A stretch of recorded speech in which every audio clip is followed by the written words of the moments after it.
ഒന്നാമത്തെ കാര്യം, സാധാരണ ഉണ്ടാക്കുന്ന ബ്രേക്ക്ഫാസ്റ്റിൽ നിന്ന് ഒന്ന് വെറൈറ്റി ആയിട്ട് മാറി ചിന്തിച്ച് നോക്കും.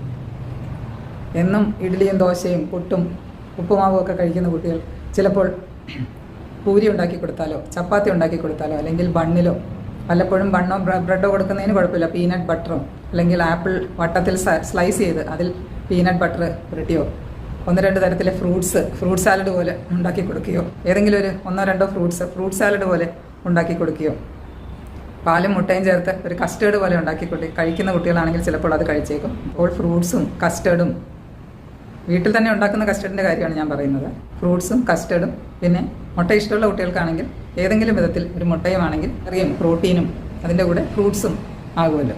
കുറച്ച് വലിയ കുട്ടികളാണെങ്കിൽ 1-2 നട്ട്സ് കൊടുക്കാം. അത് ഞാൻ എപ്പോഴും പറയുന്ന പോലെ തന്നെ 5 വയസ്സിന് മുകളിലുള്ള കുട്ടികൾക്ക് മാത്രമേ നട്ട്സ് അതേപോലെ തന്നെ കൊടുക്കാവുള്ളൂ. വേണമെങ്കിൽ ഫ്രൂട്ട് സാലഡിൽ നട്ട്സ് പൊടിച്ച് വിതറി കൊടുക്കാമല്ലോ. പിന്നെ തീരെ ചെറിയ കുട്ടികൾക്കാണെങ്കിൽ ചെറിയ